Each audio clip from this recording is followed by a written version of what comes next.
Hello everyone, welcome back to विद्यालय।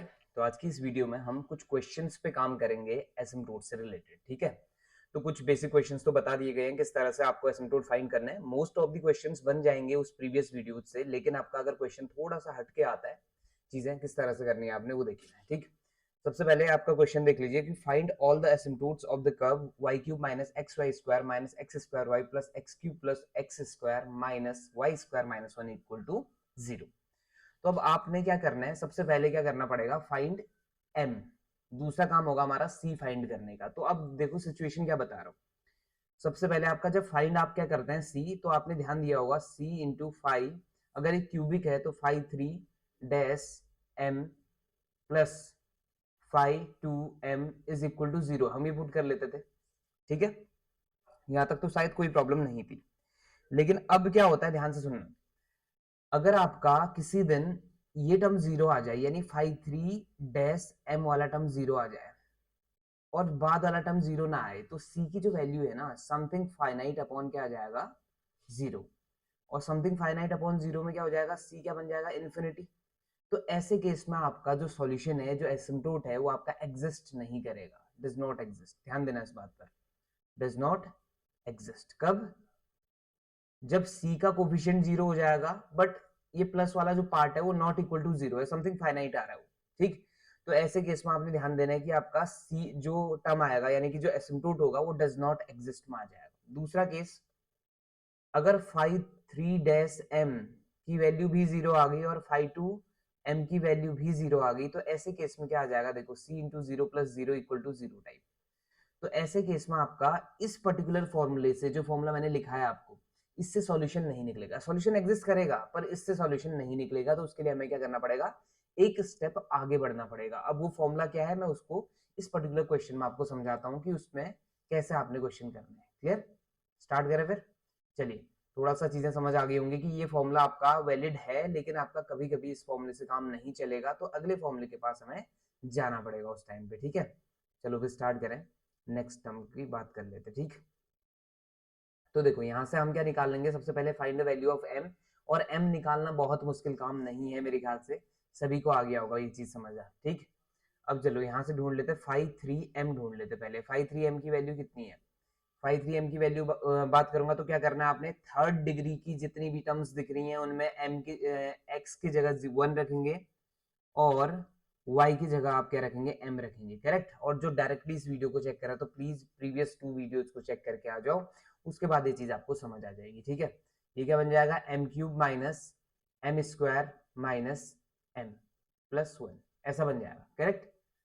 और दूसरा, अगर यहीं से इसका डेरिवेटिव कर लो, अब मैं m की वैल्यूज की बात कर लूंगा, तो इस बार m की जो वैल्यूज आ रही है ना, यहाँ से m की वैल्यूज आ रही हैं one one comma minus one.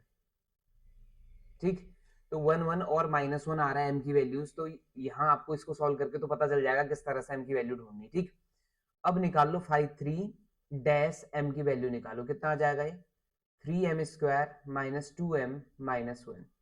अब फाइव टू एम ढूंढ लो। फाइव टू एम का मतलब हो गया सेकेंड ऑर्डर की जितनी भी वो दिख रही है इक्वेशंस, उसमें आप क्या करेंगे, x की वैल्यू वन रखेंगे और y की वैल्यू m रख देंगे। ठीक है, चलो रखो सेकंड ऑर्डर में, तो ये बना वन माइनस एम स्क्वायर बन गया। करेक्ट? ये सारी चीजें मेरे c फाइंड करने के लिए काम आने वाली है, और m को कैसे फाइंड करना था ये सभी को पता है। प्लीज अब इस पे वापस से वो चीज करने की जरूरत नहीं है, जाके जल्दी से वीडियो नंबर 1 चेक कर लो, किस पर, जहां पे लिखा हुआ है मैंने कि आपका how to find the value of m।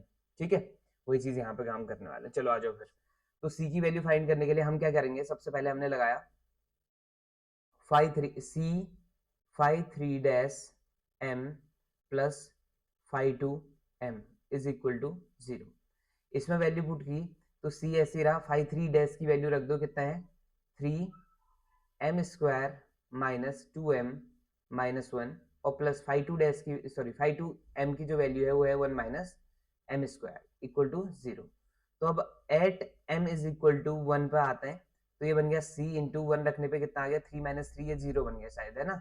और प्लस ये क्या बन रहा है, वन रखने पे ये भी 0 आ रहा है, तो ये 0 इक्वल टू, ये आपका दोनों 0 आ गए। देखो ध्यान से सुनना जरा, पहला टर्म भी 0 आ गया, दूसरा टर्म भी 0। तो ऐसे केस में आपके पास तीसरे फॉर्मूले के पास हमें जाना होता है, यहाँ पे फॉर्मूला चेंज हो जाता है। अब ये फॉर्मूला चेंज होकर क्या बनता है वो देखो, फॉर्मूला बन जाएगा इस बार c square upon 2 factorial five three dash का डबल डेरिवेटिव चाहिए अब, और ये m, और प्लस c अपॉन 1 फैक्टोरियल या simply c five two m, और plus five 1 m is equal to 0।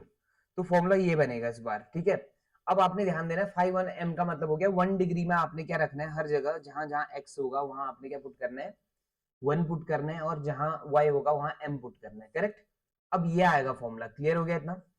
अब देखो क्या क्या रिक्वायरमेंट है उसको फुलफिल करते हैं। सबसे पहले फाइव थ्री डबल डैश चाहिए, तो इसका एक बार और डैश कर लो, five three double dash m क्या आ जाएगा 6m माइनस 2, और यहां से इसका भी डेरिवेटिव चाहिए, सिंगल डेरिवेटिव चाहिए लेकिन इसका, तो इसको डेरिवेट किया तो ये बन गया माइनस 2m। लेकिन यहाँ आप इस इक्वेशन को देखते हैं तो फर्स्ट डिग्री का कोई टर्म है ही नहीं, फर्स्ट डिग्री का कोई टर्म नहीं है, तो इसका मतलब उसकी जगह हम जीरो पुट कर देंगे। तो चलो वैल्यूज रखना स्टार्ट करें। सी स्क्वायर अपॉन 2 फैक्टोरियल ऐसे रहा, फाइव थ्री डैश की जगह आ जाएगा 6m माइनस 2, और plus c into five two m की जगह आप वैल्यू रख दो, कितना है माइनस 2m, और प्लस इसकी जगह जीरो आ जाएगा इक्वल टू जीरो। तो अब आप यहाँ से सॉल्व करेंगे, किसकी वैल्यू, c की वैल्यू यहाँ से फाइंड करने वाले हैं, ठीक है।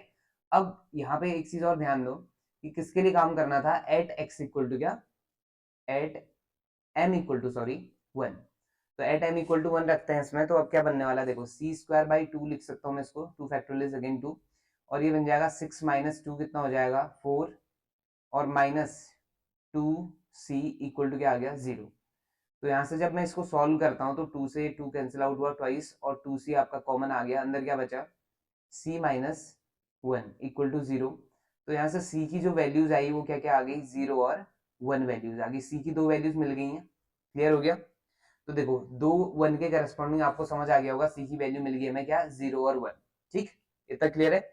अब अगर एसिम्प्टोट की बात आएगी तो इनके लिए एसिम्प्टोट कौन हो जाएगा, पहला y इक्वल टू क्या हुआ करता है mx प्लस c हुआ करता है, करेक्ट। अब 1 m at m equal to 1 c equal to क्या 0, फर्स्ट वाला क्या बन जाएगा y इक्वल टू x, ये बन गया। दूसरा at m equal to 1 but c equal to 1, ये बन जाएगा y इज इक्वल टू क्या x प्लस 1। तो दो एसिम्प्टोट तो हमें मिल चुके हैं इसके, ठीक। अब बात करते हैं तीसरे की, यानी कि तीसरा अगर आपको एसिम्प्टोट ढूंढना हो तो उस टाइम पे आपने क्या करना है, ठीक है। तो वैल्यू पुट करेंगे कितना, m की जगह आ जाएगा माइनस 1, ठीक। लेकिन आप यहाँ डायरेक्ट इस सेकंड वाली फॉर्मूले में काम नहीं करना है, आपने पहले तो आपका इस पर्टिकुलर फॉर्मूले से ही स्टार्ट करना पड़ेगा, ठीक। तो चलो स्टार्ट करें। तो एट, पहले तो फॉर्मूला लिख लो, c into five dash three m plus five two m is equal to क्या 0। अब आप रखने वाले हैं at m equal to minus 1, तो माइनस 1 रखेंगे तो c ऐसे रहेगा, लेकिन पहले तो फॉर्मूला लिखो जरा, c इंटू कितना था वो, ये आ जाएगा 3m square minus 2m minus 1 plus 1 minus m square equal to 0, ठीक है। अब इसमें आप क्या वैल्यू पुट करो, c इंटू माइनस 1 रखो, जरा माइनस 1 रखोगे तो ये 3 ही बनेगा, ये प्लस 2 हो जाएगा, ये माइनस 1 हो जाएगा, और यहाँ रखोगे तो माइनस 1 का स्क्वायर अगेन, तो ये 0 बन गया, ठीक है। तो याद रखना ये 0 नहीं बना है, पहला वाला टर्म 0 नहीं बना है तो प्रॉब्लम नहीं है, बाद वाला अपने आप होता है 0, कोई दिक्कत नहीं। तो c की वैल्यू क्या आ गई, यहाँ से 0 आ गई, और c की वैल्यू 0 आते ही यहाँ से क्या एसिम्प्टोट मिल जाएगा आपको, y इज इक्वल टू क्या हुआ करता है mx प्लस c ना। तो इसका मतलब हुआ m की वैल्यू कितनी थी इस बार, m की वैल्यू माइनस 1 है, और c की वैल्यू क्या आ गई 0, तो y इक्वल टू बन गया minus X plus 0, that is y equal to minus X, ठीक। तो यानी कि कितने आपका 3 एसिम्प्टोट आपको मिल चुके हैं, और इसके पास डिग्री अगर 3 है तो इसके पास मैक्सिमम जो आपका क्या एसिम्प्टोट हो सकते थे वो 3 ही होंगे, और इस बार 3 के 3 रियल एसिम्प्टोट है, क्लियर, ये चीज आपको समझ आ गई होगी। डन। तो एक बार मैं थोड़ा सा और रिवाइज कर लेता हूँ। देखो अब समझना है कि आपका सी की वैल्यू कैसे फाइंड करनी है। आपने पहला काम आपका क्या है, इस फॉर्मूले का यूज आप करेंगे, फाइव थ्री के लिए काम कर रहा हूं मैं, 3m plus five two m, इसके लिए आपने सबसे पहले काम करना है, ठीक। अगर यहां से दो रिजल्ट आ सकते हैं, एक हो सकता है कि फाइव थ्री डैश m की वैल्यू 0 हो जाए बस, दूसरा वाला नॉट इक्वल टू 0, तो ऐसे केस में सॉल्यूशन डज नॉट एग्जिस्ट, यानी एसिम्प्टोट डज नॉट एग्जिस्ट आ जाएगा, ठीक। लेकिन अगर क्या हो कि फाइव थ्री डैश m भी 0 हो जाए और फाइव टू m भी कितना हो 0, तो ऐसे केस में आपने क्या करना है, तीसरे सेकंड फॉर्मूले के पास चले जाना है। सेकंड फॉर्मूला क्या है, c square upon 2 factorial five three double dash m plus into